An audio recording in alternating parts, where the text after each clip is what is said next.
বেতন এবং ভাতা, বেতনের কিছু অংশ এবং বেশ কিছু ভাতা কর্তন করে রেখেছে আমাদের সবার চাকরিতে জয়েন করা 3 বছর পর পরই।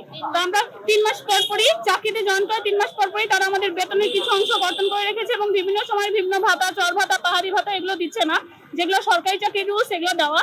আমরা আমাদের এই কর্তনকৃত ভাতা ফেরত চাই এবং জনবল সহ রাজস্ব চাই, যেটা আমাদের প্রজেক্টের ডিপিপিতে উল্লেখ ছিল। যমুনার সামনে আসার আমাদের মূল উদ্দেশ্য হচ্ছে দুটো দাবি নিয়ে, যে আমরা যারা তথ্য প্রকল্পে দ্বিতীয় পর্যায়ে জনবল আছি কর্মরত, এদেরকে অনতিবিলম্বে জনবল সহ রাজস্বকরণ, আর হচ্ছে আমাদের কর্তনকৃত যে বেতন ভাতা এত বছর ধরে কেটে নেওয়া হচ্ছে যে বেতন ভাতা, সেটা আমাদেরকে দেওয়ার জন্য আমরা অনুরোধ জানানোর জন্য মূলত যমুনার এখানে এসেছি, যেন আমাদের প্রধান উপদেষ্টা আমাদের প্রতি সদয় হন এবং আমাদের এই দাবি দাবাগুলো মেনে নিয়ে আমাদেরকে আবার কর্মস্থলে তারা ফেরত পাঠাতে পারেন। 5 দিন ধরে অনশনে আছি আমরা, আন্দোলন ঠিক এটা না, এটা হচ্ছে অনশন, শান্তিপূর্ণ অনশনে আছি। আমরা ছিলাম প্রেস ক্লাবের সামনে, বৃষ্টির মধ্যে আমরা ওখানে থেকেছি, আমাদের অনেক সহকর্মী অসুস্থ হয়ে পড়েছেন, কিন্তু আমাদের ঊর্ধ্বতন যারা আছেন প্রশাসন থেকে আমাদের কোনো ধরনের কোনো খোঁজখবর তারা নেননি, আমাদের দাবি দেওয়া সম্পর্কে তারা জানতে চাননি। এখন আমরা এভাবে কতদিনই বা থাকবো? এই জন্য সরকারের কাছে আমরা দাবি নিয়ে এসেছি, দুটোই দাবি। একটা হচ্ছে তথ্য প্রকল্প দ্বিতীয় পর্যায়ে যে জনবল আছে প্রত্যেকটা জনবলকে রাজস্বকরণ করা হোক, জনবল সহ প্রকল্পটাকে রাজস্বকরণ করা হোক, আর আমাদের কর্তনকৃত যে বেতন ভাতা আছে ওই বেতন ভাতা আমাদেরকে প্রদান করা হোক। এতদিনে আমাদের সরকার প্রধান বা আমাদের অন্তর্বর্তীকালীন সরকারের কোনো উপদেষ্টা কিংবা আমাদের যে মহিলা ও শিশু বিষয়ক মন্ত্রণালয় আছে সেখান থেকেও কেউ আমাদের পাশে আসেনি। এত যে হিউম্যান রাইটস বলেন কিংবা আপনার মানবাধিকার সংস্থা বলেন, নারী অধিকার কমিশন বলেন, কেউ আমাদের কাছে আসেনি। আমরা বাধ্য হয়েছি এখানে আসতে। এই 90% সফলতার উপর ভিত্তি করে তারা এই প্রকল্পের এই একই কাঠামো, একই কার্যাবলী দিয়ে তারা নতুন তৃতীয় পর্যায়ে নিয়ে আসতেছে, যেটা একটা ষড়যন্ত্রমূলক।